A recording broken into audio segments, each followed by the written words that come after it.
Padre bueno, estamos en tu presencia una vez más diciendo y expresando nuestro agradecimiento por la oportunidad que nos das de estudiar tu palabra. En este momento te pedimos que por favor hables a nuestro corazón a través de tu Espíritu. Señor, que nos ayudes a observarnos sinceramente y a analizar nuestras vidas. Si hay pecado en nosotros, ayúdanos a arrepentirnos delante de tu presencia. Señor, ayúdanos a entender los grandes beneficios que hay detrás de aquellos que creen en tu nombre. Y ahí estamos nosotros, si ya nos hemos arrepentido y hemos creído en ti, siendo objeto de las bendiciones que tú das a los hijos de la fe. Te agradecemos por eso, te agradecemos por tanta bondad derramada hacia nosotros por medio de tu Hijo Jesucristo.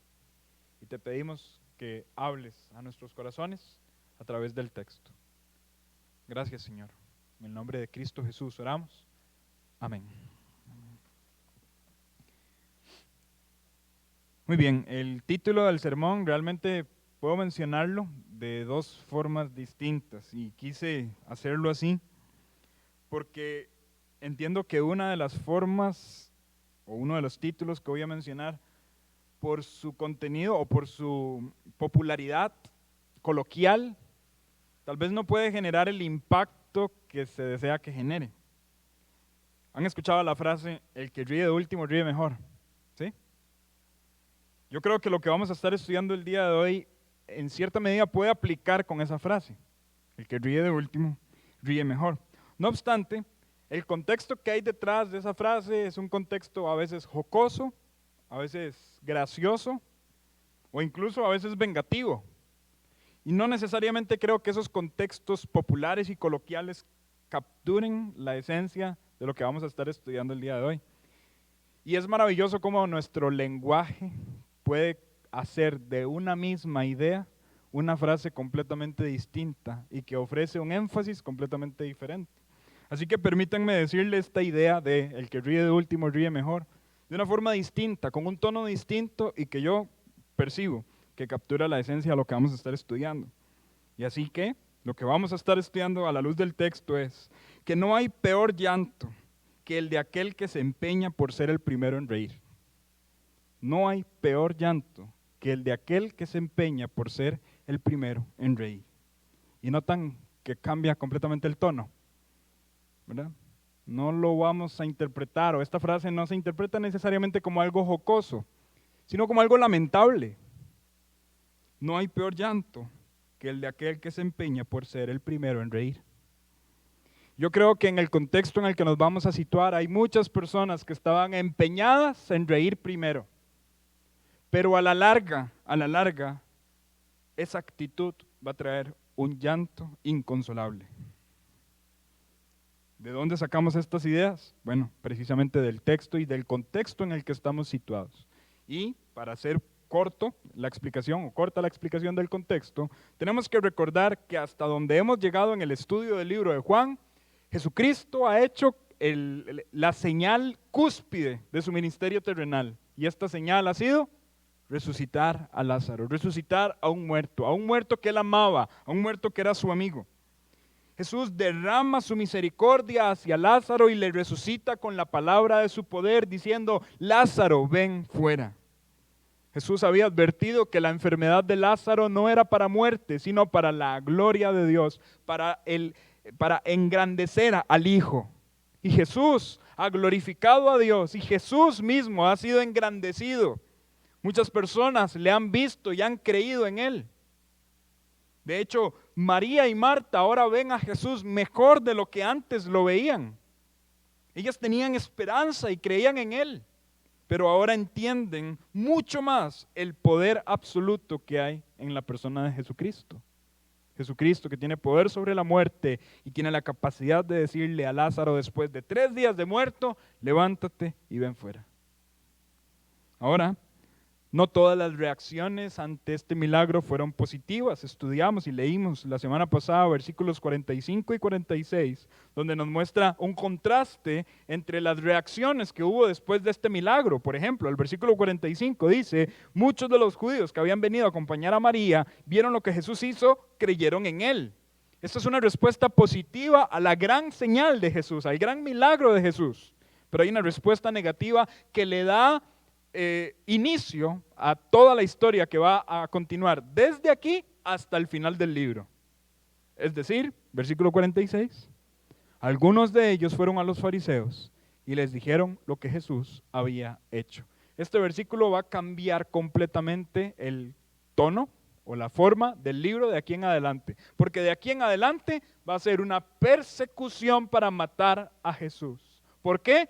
Porque si queremos decirlo de alguna forma, este chisme llegó a oídos de los fariseos y ahora los fariseos y los escribas y las personas elevadas de la religión hebrea dictaron sentencia contra Jesús y le declararon culpable. A partir de aquí el libro va a tomar una connotación de persecución contra Jesús y una preparación para su muerte. Lo habíamos explicado anteriormente, pero el Evangelio de Juan, desde el capítulo 13 hasta el final, va a narrar prácticamente la última semana de vida del Señor Jesucristo. Hemos llegado al capítulo 11 y llama la atención que prácticamente la mitad del libro expuso 3 años de vida del Señor Jesús, pero la otra mitad del libro prácticamente va a exponer 1 semana de vida del Señor Jesús, su última semana. Pero esto tiene un énfasis. Realmente Jesucristo es el Cordero de Dios que vino a quitar el pecado del mundo. Amén. Ahora bien, vamos a concentrarnos entonces en esta intención que tienen los principales sacerdotes y los fariseos de reír primero, de reír mejor. Pero quiero hacer la aclaración que ellos no querían reír de gozo, ellos querían reír de orgullo. Y esta risa es distinta. Ellos no querían reír de gozo, ellos querían reír de orgullo. Y es imposible sostener una risa si lo que está de fondo es el orgullo. Y aquí ya me voy adelantando a las aplicaciones que posiblemente va a contener este texto, hermanos. Pero cuidado con cuál risa está persiguiendo usted en su vida. Una risa que provenga de un corazón gozoso o una risa que provenga de un corazón orgulloso. Nos metemos entonces de lleno al contexto y vamos a hablar del primer punto, que es el supuesto llanto a evitar. Y esto lo podemos ver desde el versículo 47 hasta el versículo 48. Dice, entonces, es decir, después del anuncio de los chismosos de que Jesús resucitó a Lázaro, entonces los principales sacerdotes y los fariseos reunieron el concilio y dijeron, ¿qué haremos? Porque este hombre hace muchas señales. Noten lo siguiente, hermanos. La pregunta es hecha por una audiencia altamente capacitada en las Escrituras. El concilio, conformado por sacerdotes, no solo sacerdotes, principales sacerdotes y fariseos, dijeron, ¿qué haremos? Las personas que más conocimiento tenían del texto hebreo, de la Biblia, del Antiguo Testamento, aquellos que podían comparar lo que se había dicho antes con lo que Jesús está logrando, son los que se preguntan, ¿qué haremos? Y la motivación de su pregunta es, este hombre ha hecho o está haciendo muchas señales. ¿Cuál es la última señal que hizo? La resurrección de Lázaro. Ahora, esta pregunta puede tener una respuesta diferente a la que ellos sugirieron. El texto que yo creo hemos citado más en esta serie de predicaciones está al final, ¿verdad? Juan capítulo 20, versículo 30 y 31, que nos declaran el propósito del libro. Y dice así, hizo además Jesús muchas otras señales en presencia de sus discípulos, las cuales no están escritas en este libro, pero estas se han escrito para que creáis que Jesús es el Cristo, el Hijo de Dios, y para que creyendo tengáis vida en su nombre. Así que cuando usted ve la pregunta de estos fariseos y sacerdotes diciendo, ¿qué haremos? Porque está haciendo muchas señales, la respuesta racional hubiese sido, creamos. porque Él a través de estas señales está demostrando que es el Cristo, el Hijo del Dios viviente. Amén. Lo ha demostrado. Ha demostrado su victoria, su poder, su control, su soberanía. Ha demostrado su carácter mesiánico. Ha demostrado ser aquel a quien estaban esperando.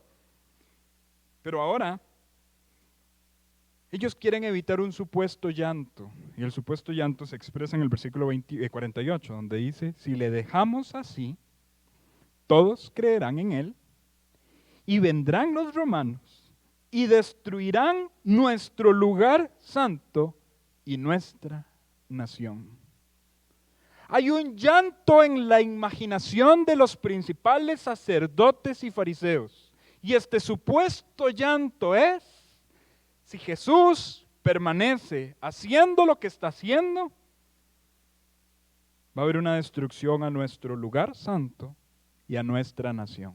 Vamos por partes. ¿A qué se refieren ellos con nuestro lugar santo?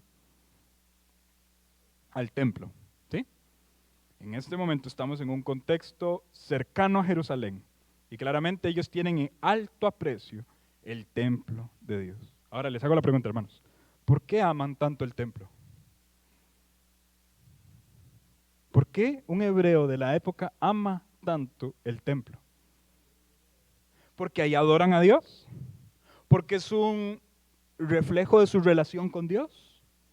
Porque en el templo reposa la presencia de Dios, según la tradición escrita.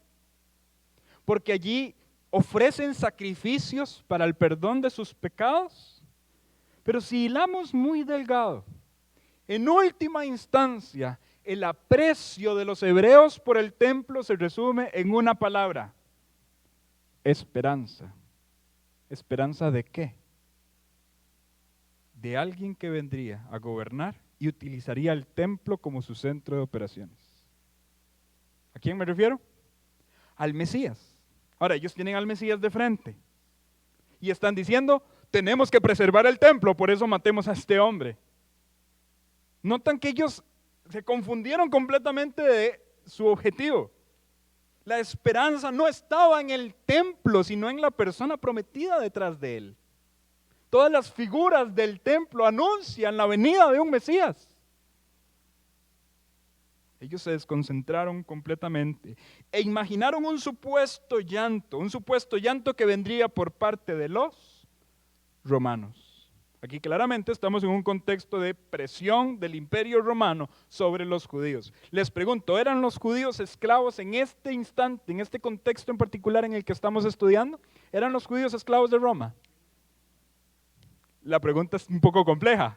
Es como decir un sí o no, porque Roma tiene una peculiaridad distinta a los demás imperios, y es decir, Roma no impone su cultura a las tierras que domina, sino que Roma permite libertad de la cultura en las tierras que domina. Sin embargo, las oprime a través del cobro de los impuestos, ¿verdad? Entonces, en cierto sentido son esclavos, en cierto sentido tienen libertad. Sin embargo, cuando Roma llega a una región de las que está alrededor, en Oriente Medio, y la toma para sí, viene con una instrucción que los somete a las voluntades de Roma. Y esta instrucción es la siguiente: adoren a César como Dios. Las regiones que están en esa circunferencia, si queremos decirlo de alguna forma, eran politeístas. Entonces, sí, adorar a un Dios más,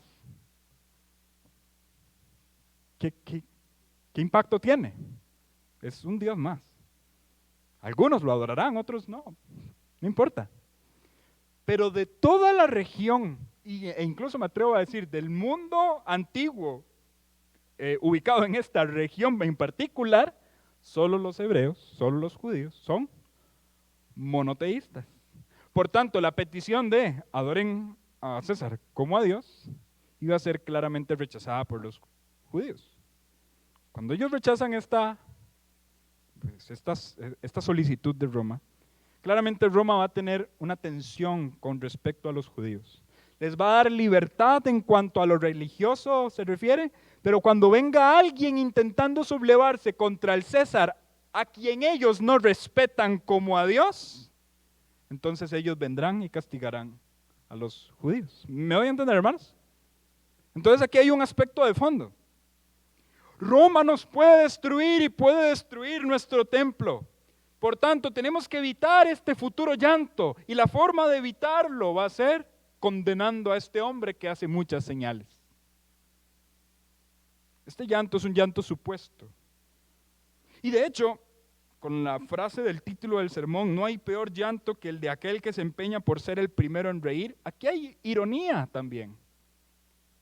Porque ellos estaban empeñados en evitar la destrucción del templo y estaban empeñados en evitar el ataque de Roma.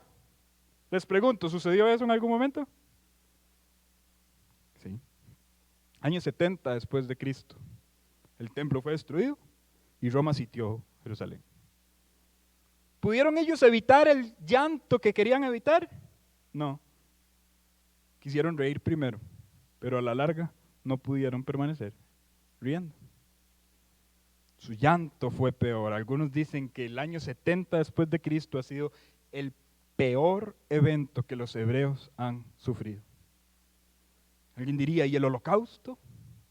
Algunos sugieren que la destrucción del año 70 es peor que el holocausto, no cuantitativamente en cuanto a los hechos de las muertes, ni con las expresiones específicas de cómo murieron los judíos del holocausto, sino por lo que representa el templo para un hebreo. El luto es un luto permanente para ellos porque a partir de ese momento no hay comunión con Dios a través del templo. De hecho, lo único que queda del templo en este momento en Israel es un muro. ¿Y cómo le llaman a este muro? El muro de los lamentos. ¿Y qué hacen los hebreos en ese muro? Lloran. Oran con llanto y con clamor diciendo, Señor, restituye el templo. Notan que es algo que está en las venas del lamento hebreo. Ellos querían evitar ese llanto, pero no lo pudieron evitar. Querían evitarlo matando a Jesús, pero no lo pudieron evitar. A la larga, el templo fue destruido, pero Jesús se levantó de los muertos. ¡Qué ironía! Que ellos querían destruir a Jesús por preservar a su templo y ahora tenemos a Jesús vivo y al templo destruido. Ese supuesto llanto a evitar, no lo pudieron evitar. Los que se empeñan en reír, primero, van a tener un peor llanto. Ellos estaban enfocados solamente en lo terrenal de su religión, pero no en lo espiritual de su religión. Ellos estaban enfocados en el templo, pero no en lo que significaba el templo. Estaban enfocados en los sacrificios, pero no en lo que significaban los sacrificios. Y podemos juzgar muy duramente a los hebreos, a los judíos y decir, qué barbaridad y qué malvados que son. Pero ¿cuántos de nosotros estamos construyendo una religión solamente en los aspectos terrenales de la misma? Tenemos en más estima congregarnos que al Señor que adoramos cuando lo hacemos. Tenemos en más estima servir en un ministerio que al Señor al cual servimos. Podemos estar muy cerca de la obra de Dios, pero muy lejos del Dios de la obra. Al igual que los hebreos. Ahora, este supuesto llanto a evitar conduce a una supuesta forma de reír. Esta forma está en el versículo 49 y 50. Dice que Caifás. Entonces Caifás, y el texto nos va a describir quién es él, uno de ellos, pero no solamente uno de ellos, sino sumo sacerdote aquel año, es decir, la figura máxima de autoridad religiosa en el pueblo.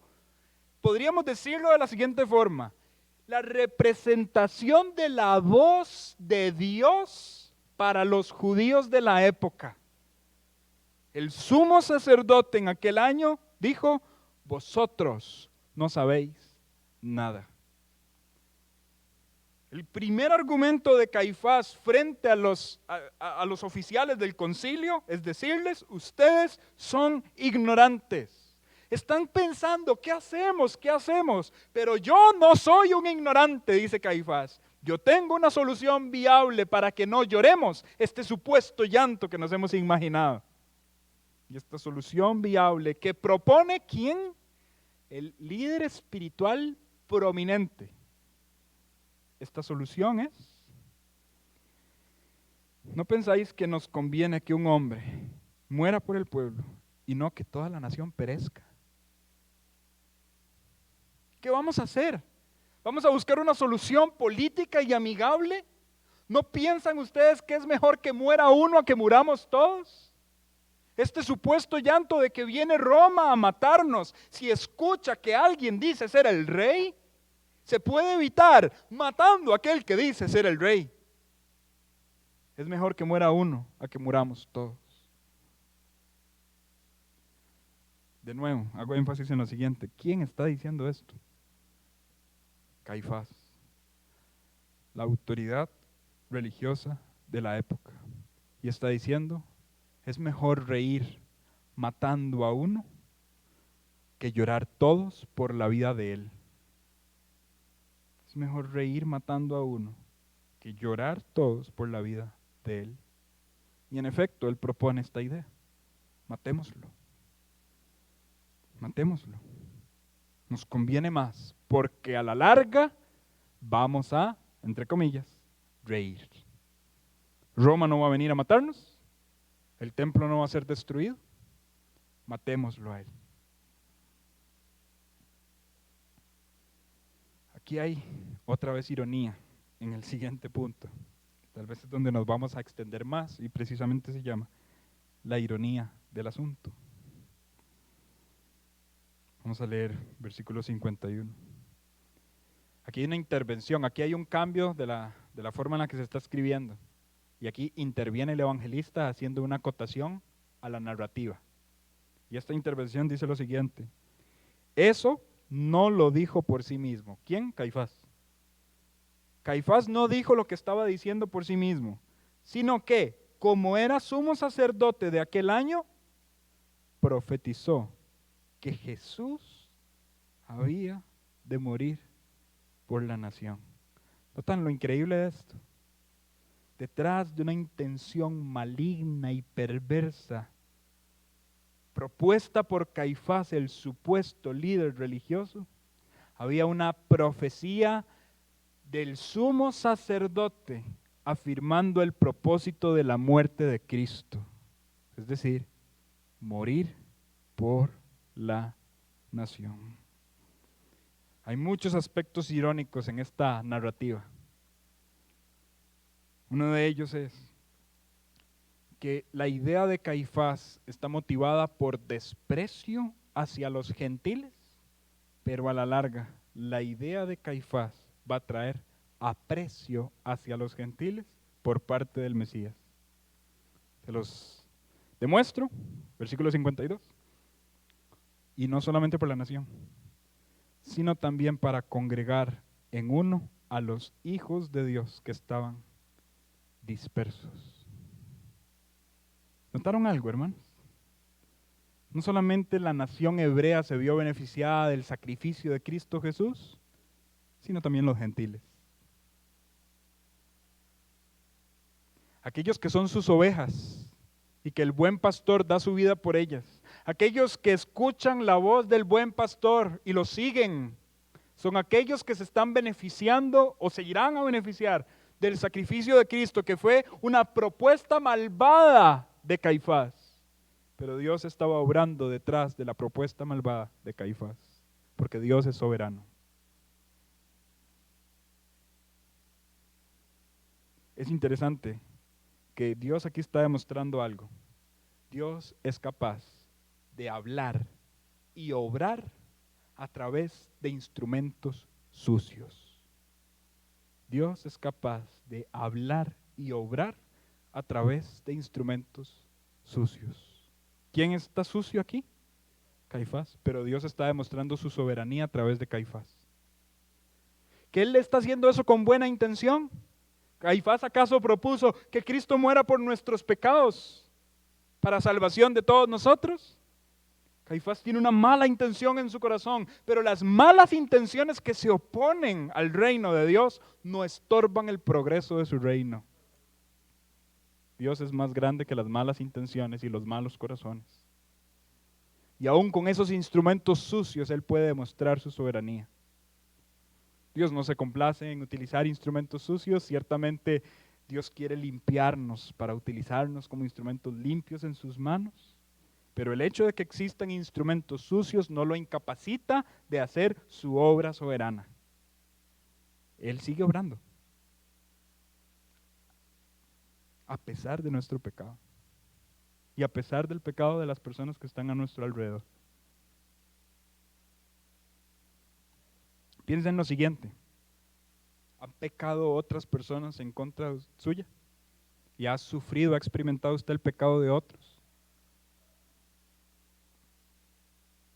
Entendamos que Dios es soberano, aún detrás del pecado de otros. Y algo quiere lograr Dios, más grande de lo que nosotros nos imaginamos. Aquí estoy reduciendo esta aplicación al tamaño de nuestra propia vida. Pero claramente esto se maximiza pensando en Cristo Jesús. ¿Pensaron mal en contra de Él y pecaron en contra de Jesús? Yo creo que el peor pecado que la humanidad ha cometido es matar a Cristo. ¿Pensaron mal en contra de Cristo y pecaron contra Él? Sí. Pero diría José en el libro de Génesis, pero Dios lo encaminó bien, porque Dios tenía un propósito, Dios tenía un plan. Mis hermanos, no nos enfoquemos tanto en las cuestiones que podrían afectar nuestra risa terrenal. Enfoquémonos en un Dios soberano que está pensando en nuestro gozo eterno. Porque aún en las tribulaciones, Él pretende darnos propósitos para reír. No tengo el tiempo para exponerlo, pero en su caso usted puede leer Romanos capítulo 5, del versículo 1 al versículo 5. En otras ocasiones yo he expuesto el texto y el texto inicia con muy buenas noticias, diciendo somos justificados por medio de la fe. Y por esa fe tenemos entrada, por esa fe estamos firmes en la gracia que Dios nos ha dado. Bendición, bendición, bendición. Tantas bendiciones que tenemos los justificados. Gracias Dios por esto. Y un versículo dice, y no solo esto, y yo siempre comparo eso, yo no sé si en otras ocasiones lo he dicho, con esos anuncios de Ofertel, ¿verdad?, que salían en la televisión y le vendían a usted el mejor producto de todos, y cuando usted pensaba que el anuncio ya estaba culminando decían, hay algo más, y usted, ¿cómo? Pero el producto es lo máximo, productos increíbles que nunca nadie compró, ¿verdad? El producto es lo máximo, ¿cómo me va a dar algo más? Hay algo más, si usted llama en los próximos 30 minutos, usted también va a recibir y otro producto maravilloso, ¿verdad?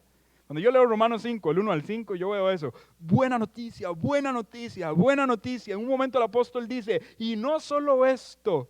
Y uno dice, ¿cuál va a ser ese accesorio? Dice, no solo esto, sino que también nos gozamos en las tribulaciones. Sabiendo que la tribulación produce paciencia y la paciencia carácter probado. Y el carácter probado o la prueba, esperanza. Dios está pensando en nuestro gozo eterno, aún cuando Él permita las tribulaciones de nuestra vida. La vida cristiana no es pare de sufrir. La vida cristiana es suframos con un propósito mayor que el que nosotros nos imaginamos. Y el ejemplo máximo de esta idea es Cristo Jesús, sufriendo el peor de los sufrimientos para compartirnos el mayor de los gozos, el gozo de la vida eterna a través de su sacrificio. Cristo Jesús es nuestro ejemplo máximo. ¿Hay un supuesto llanto a evitar entonces? ¿Puede venir Roma y destruirnos? ¿Hay una supuesta forma de reír? Matemos a Jesús para que no nos destruyan el templo y no destruyan nuestra nación. Y hay una ironía en el asunto. Caifás con una mala idea, pero Dios con una mejor idea que la de Caifás. La supuesta preservación del templo, la destrucción del templo años posteriores. La supuesta preservación de la nación, la destrucción de la nación años posteriores. El odio hacia los gentiles, el aprecio hacia los gentiles demostrado a través del sacrificio de Cristo. Es irónico.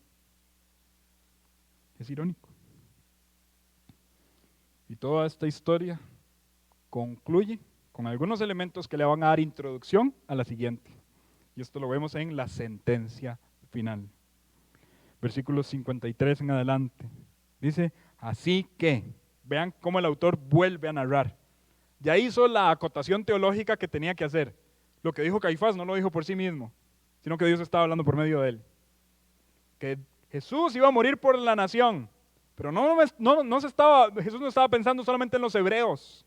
Jesús estaba pensando en un Israel espiritual. Pablo en el libro de Romanos diría, los hijos de la fe, los que creen, los hijos de Abraham. Y terminando esa acotación teológica, en el versículo 53 dice, así que desde aquel día acordaron matarlo. Es decir, aquí hay una condenación. Y de nuevo, la ironía sigue tejiendo el texto y lo que está por venir. Yo creo que la palabra más triste en toda la escritura, desde Génesis, ha sido condenado. En el momento en el que Adán y Eva pecaron y Dios dio la sentencia, están condenados. La paga del pecado es muerte, están destituidos de la gloria de Dios, están separados, condenados. Esta es la historia, esta es la palabra más triste que podríamos escuchar como seres humanos.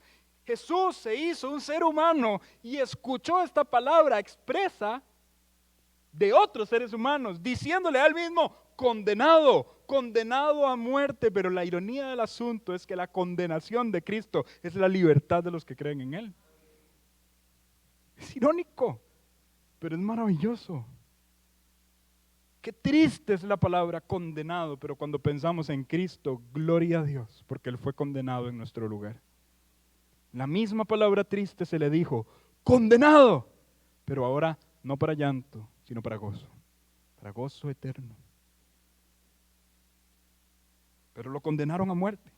Y desde aquel día, dice, ese concilio, con la autoridad presente del sumo sacerdote, desde ese día acordaron matarle. Versículo 54, por tanto, Jesús ya no andaba abiertamente entre los judíos. Aquí me detengo. Esto marca el final de un ministerio masivo del Señor Jesucristo. A partir de aquí, Jesús no vuelve a enfocarse a las masas. Se enfoca en sus discípulos. Dice, ya no andaba abiertamente entre los judíos, sino que se alejó de allí a la región contigua al desierto, a una ciudad llamada Efraín, y se quedó allí con sus discípulos. Y aquí está la trama de esta sentencia, en el versículo 55 al 57, donde dice, estaba cerca la Pascua de los judíos. Esto es un dato importante. Estaba cerca la Pascua de los judíos, cuando murió nuestro Señor Jesucristo. No quiero hacer, dirían los jóvenes, spoiler, ¿verdad?, de la película, de la historia, pero yo creo que la mayoría de nosotros sabemos que Jesús murió en una Pascua, ¿verdad? ¿Qué se hacía en una Pascua? No tengo tampoco el tiempo para exponerlo, pero piensen en Jesucristo como este cordero pascual, ofrecido en expiación por nuestros pecados. Y aquella sangre que antes, en la tradición, se ponían los dinteles de la puerta diciendo que el ángel de la muerte pasaría por esas casas y no tocaría a ninguno de los que está allí adentro, ahora es Cristo Jesús pintando con su sangre nuestras vidas para que la muerte no nos toque. Es ese cordero de la Pascua ofrecido por nosotros. Estaba cerca la Pascua de los judíos. Y esto me da un contexto también histórico importante. En la Pascua es una de las fiestas judías que implican peregrinación, ¿sí? Hay algunas otras fiestas judías que no necesariamente implican la movilización de los judíos, pero la Pascua es una fiesta importante donde judíos de todos los lugares se movilizan al templo, precisamente cuando el templo estaba erguido. Dice, muchos subieron de aquella región a Jerusalén antes de la Pascua para purificarse. Van a hacer los ritos necesarios para la adoración a Cristo Jesús, la adoración a Dios en esa fiesta. Y muchos subieron, y alguien podría sugerir, sube Jesús también porque él es un judío devoto. El plan va a salir a la perfección. Jesús viene a celebrar la Pascua, nosotros lo intersectamos y lo matamos. Pero dice que buscaban a Jesús. Imagínense la multitud. Estos principales fariseos y sacerdotes buscan a Jesús, no lo encuentran. Dice, estando ellos en el templo se preguntaban unos a otros, ¿qué os parece? no vendrá a la fiesta. De nuevo hay ironía. Ellos están dudando de la piedad de nuestro Señor Jesucristo. Pero ellos están a punto de matar al Mesías. Ellos están a punto de, como dijo Pedro en el libro de Hechos, matar al autor de la vida. Y están dudando de su piedad, diciendo, no va a venir a adorar. ¿Qué clase de judío es este? Versículo 57, y los principales sacerdotes y los fariseos habían dado orden de que si alguno supiese dónde estaba, lo manifestase para que le prendiesen. Hay una orden de se busca, y cualquier persona que vea a Jesús tiene la posibilidad de acusarlo y entregarlo a las autoridades. Así que a partir de acá, no solamente Jesús se enfoca en sus discípulos, sino que a partir de acá, andar con Jesús es un riesgo. Jesús está viendo cómo todo se acomoda para su muerte. El capítulo siguiente, también van a haber cosas que se van a acomodar para su muerte, incluso va a ser ungido, preparándolo para esa muerte. Y va a entrar triunfalmente a Jerusalén. Algunos van a decir, Hosana, Hosana. Pero eventualmente, ya sea ellos o otros, van a gritar, crucifíquenle. Jesús está camino a morir. Y no solamente Jesús, sino todos los que están cerca de él. Como Lázaro, por ejemplo, más adelante se va a estudiar que va a haber un complot también contra Lázaro. Todo esto me dice lo siguiente. Ellos pensaron que iban a ser los últimos en reír. Y pensaron que iban a reír mejor, haciendo llorar a otros, a Jesús y a sus seguidores. Pero no hay peor llanto que el de aquel que se empeña por reír primero. Y a la larga esta intención, paradójicamente, irónicamente, logró el mayor gozo de los discípulos de Cristo. Esta forma en la que su orgullo quería reírse de Jesús matándolo, provocó el mayor gozo que un discípulo podría experimentar. Que Cristo Jesús muriera por nuestros pecados como sacrificio vicario. De esta historia podemos aprender mucho. Claramente resalta el atributo de la soberanía de Dios y cómo Dios tiene el control de todo. Resaltan sus propósitos eternos, y es decir, Dios está pensando en la salvación de su pueblo. Resalta el corazón perverso y orgulloso de los seres humanos que se opone a la voluntad de Dios, pero resalta la cualidad de un Dios que puede seguir cumpliendo sus propósitos a pesar de la maldad de los hombres. Hay muchos llamados aplicativos para nosotros, como soportar la risa de los orgullosos, porque finalmente habrá gozo de los fieles. Y en un mundo caído y perverso, como hijos de Dios, nos tocará sufrir la risa de los orgullosos. Pero no vamos a responder con pecado al pecado. Vamos a recordar al Señor Jesucristo. Vamos a recordar la soberanía de nuestro Dios. Vamos a recordar su plan. Y su plan es mayor. Aunque en esta tierra haya sufrimiento, el gozo eterno va a ser mayor. Fue imposible para estas personas preservar el templo erguido ante las amenazas romanas. Al final lloraron peor. Fue imposible para ellos silenciar a Jesús y evitar que muchos creyeran en Él. Y el mayor testimonio de esto es que hoy en Costa Rica estamos adorando a Jesús. No lo pudieron callar en Jerusalén. Hoy estamos aquí nosotros en Costa Rica adorándolo. Fue imposible para ellos evitar la devastación del pueblo y en el año 70 Israel quedó hecho cenizas. Fue imposible para ellos condenar perpetuamente a Cristo porque Cristo resucitó de los muertos. Ellos lo mataron, es cierto, pero Cristo resucitó. Ellos que fueron testigos de las señales de Jesús no creyeron en Él como el Mesías. Ellos que estaban cerca de Él para verle y creer y derramarse delante de sus pies no lo hicieron. Y ahora nosotros, que no lo tenemos físicamente presente con nosotros, podemos adorarle como ellos no lo hicieron. Nosotros estamos más cerca de Jesús de lo que ellos estuvieron. Aunque ellos hablaron cara a cara con Él. Estaban lejos. Nosotros cerca. Ironía tras ironía. Contradicción tras contradicción. Pero para nosotros, bendiciones celestiales. ¿Cómo vamos a aprovechar todo esto? Aproveche la cercanía que usted tiene con Cristo. Aproveche al máximo el hecho de que usted es uno de sus discípulos y tiene la esperanza en su vida de un gozo eterno, no un gozo terrenal. Deje de perseguir un gozo terrenal. Deje de enfocarse en los aspectos superficiales de la religión humana y enfóquese en Cristo Jesús, en la esperanza que le otorga a todos aquellos que creen en Él y a todos aquellos que son salvos a través de su sacrificio.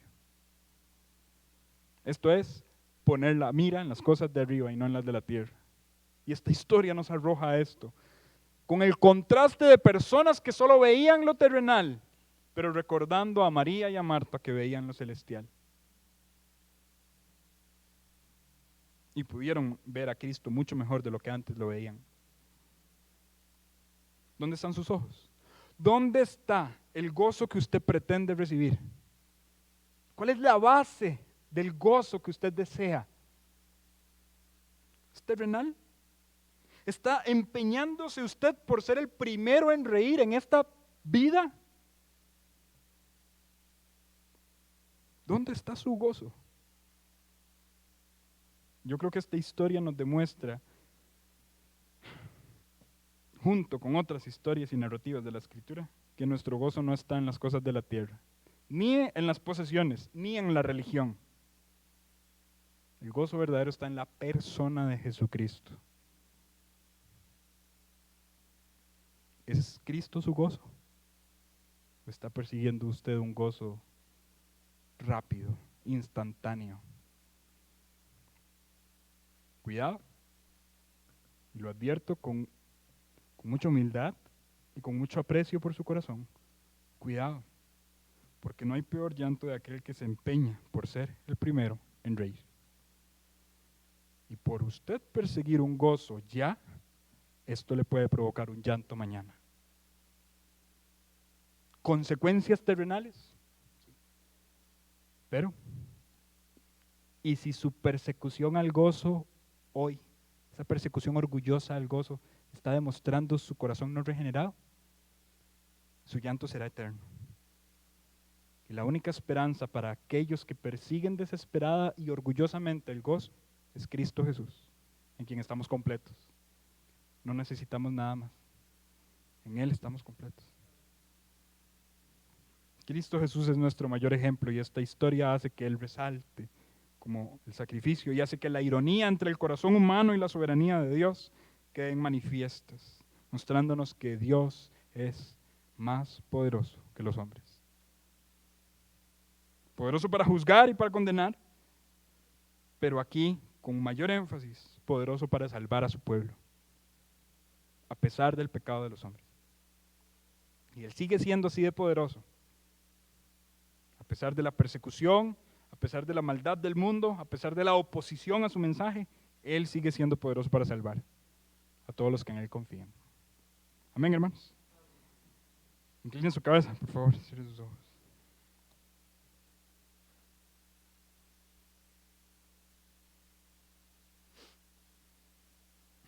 Vamos a orar. Padre bueno, la honra y la gloria a tu nombre por enviar a Cristo Jesús al mundo. Gracias, Padre, por darnos el privilegio de ser llamados tus hijos a través del sacrificio del único justo, el único bueno. Aquel a quien condenaron injustamente, aquel a quien persiguieron cuando no lo merecía. Gracias porque a través de los sufrimientos de Cristo Jesús, hoy nosotros tenemos la garantía de un gozo eterno. No tenemos la necesidad de perseguir la risa de forma orgullosa. Tenemos la confianza de haber obtenido el gozo por medio de lo que Cristo hizo por nosotros. El gozo que la persecución no apaga.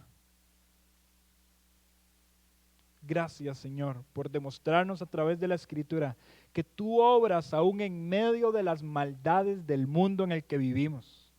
Aun cuando hay planes en contra de tu reino y de tus propósitos, tú sigues en control de todo, porque tú eres soberano. Y no hay ningún corazón perverso que pueda ser un obstáculo a tus planes. Gracias por demostrarnos eso para el consuelo de nuestras vidas.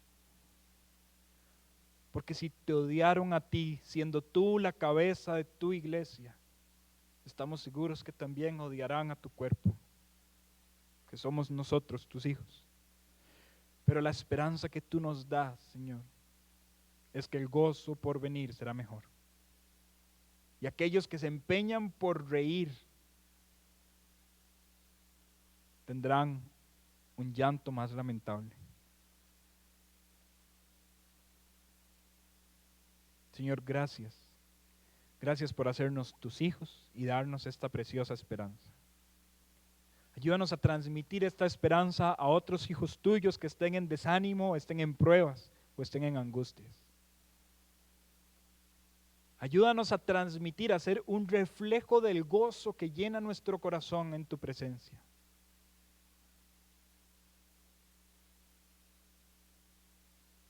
Ayúdanos a hacer una convicción en nuestra conducta de que creemos firmemente que ni la muerte ni la vida, ni ángeles, ni principados, ni potestades, ni lo presente, ni lo porvenir, ni lo alto, ni lo profundo, que ninguna cosa creada nos va a separar de tu amor. En ti, Señor, estamos seguros. Tú eres suficiente para nosotros. Ayúdanos a transmitir eso en nuestras vidas, para el beneficio de otros y para la gloria de tu nombre. Gracias por tu palabra, Señor. Gracias por tu misericordia. Gracias porque esa muerte que planearon malvadamente contra ti, esa muerte, Señor, fue el sacrificio que necesitábamos para el perdón de nuestros pecados. Gracias por ir voluntariamente a esa cruz, aún teniendo el poder para bajar de ella y destruir a los que te odiaban. Gracias, Señor, por permanecer voluntariamente en esa cruz y derramar tu sangre por nosotros.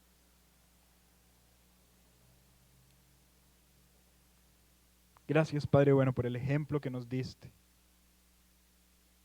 Y ayúdanos a replicar ese ejemplo en nuestra vida y en nuestro trabajo cristiano.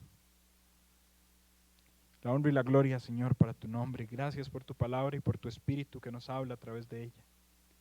Y bendice a los hermanos que puedan llevar este mensaje y puedan aplicarlo en sus vidas personales. Si hay alguien aquí que no cree en ti, Señor, convéncele por medio de tu espíritu de su pecado. Y ayúdalo a entender que perseguir la risa terrenal es el peor negocio que puede emprender. Gracias, Señor. En tus manos ponemos el resto del culto de hoy y las oraciones que vamos a elevar delante de tu presencia. En el nombre de Cristo Jesús oramos. Amén.